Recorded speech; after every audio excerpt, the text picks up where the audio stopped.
This gentleman could be called Mr. Versatility. He's been a top school teacher, a racing steward, secretary for 26 organisations, an organiser for charity. He won the OBE in 1962, and well deserved it was too. And now he's acclaimed as the historian of Queensland racing. It's Jim McGill. And Jimmy, when did you first go to Albion Park? Well, Keith, I was about 7. My father took me, and just inside the gate was a kiosk, and you had to climb 3 steps. A man named Martin Shea ran it. I had something to eat on the house, and then, Keith, I went over near the rails and I saw something that a lot of people don't know. What is that, Jim? Well, the Albion Park is below the level of the river. That's an astounding fact, isn't it? And it's been a curse on Albion Park since it opened in 1854. Jim, I suppose that was the basis of many of the floods there. It was. They built gates, but the gates can't control it at all times.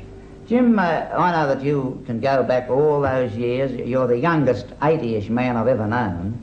Jim, tell us something about, wasn't a lot of illegal betting? We talk about SP betting today. What about the famous or infamous days on the outer? Well, Keith, the outer started with racing at the creek, and they started across the other side of Cooksley Street, worked all the way up... That's down near the 5 furlong street, that's right. And they worked all the way up the hill, and then they crossed behind the big house on the hill. Well, that's just near the mile and the 1700 metre start.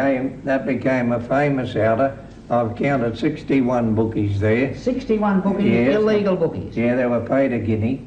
Oh, there was no legal or illegal those days. Just every man for himself? Yes, and 61 of them. Jim, what sort of money would they hold, the bookies there? Oh, Keith, I wouldn't know that. Didn't the bookies, the bookies in the paddock area and the areas at Albion Park, didn't they ever object to that sort of thing? No, the council built a big hessian shield how they couldn't see from up in the hill, but they had to, at least the BADC, but the council ordered them to take that down. And didn't they, those bookmakers, have to pay some sort of a fee to field there? Yeah, a guinea. A guinea? A guinea. And who got the guineas? Well, a man named Burke collected it. I know the man who got it, but then in 1930, Joe McCarthy backed me, and we had a commission and all illegal racing was cut out. But didn't some of those bookmakers who fielded there eventually field? Oh yes, go inside. Charlie Booth, I remember him well. He used to bet for a place, didn't he? Yeah. Jim, it must have added a great deal of atmosphere to those old days in the creek. Oh, Keith, you could go on forever telling yarns about the creek. Jim, tell me some of the great creekers that you've seen. Keith, the greatest creeker was Recovery. Now, this will surprise a lot of race goers. Recovery won a Piccaninny Stakes before he won the Hopeful. Now, this is, he was a champion on the grass and a champion at the creek.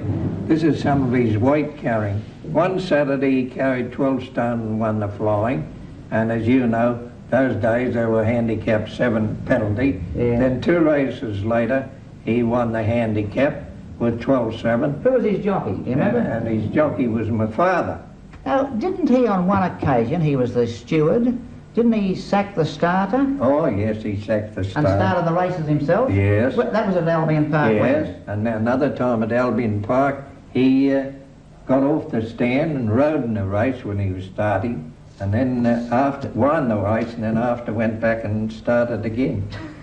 You couldn't possibly imagine that happening, could you? In those days, no, Keith. Jimmy, he must have been a great character, your father. No, he wasn't in his younger days, I suppose he was, but he didn't like the limelight. You couldn't get photos of him on race courses and that. But Jim, he must have had a great knowledge of racing. Keith, he introduced all the things when he became chairman of stewards at the QTC that they follow today. I see. Jim, to wind it up now, what is your greatest recollection of Albion Park? Oh, Keith, one day they had the governor's ball there at Albion Park. Could you believe that? They laid the red carpet from the gate up to the stand, and the governor and all the heads attended. What, at Albion Park? At Albion Park. Amazing. Jim, thanks very much. You've added a lot of zest to this program Yeah, I could today. go on, Keith. I know you could. We've run out of time, and thank you again. Right.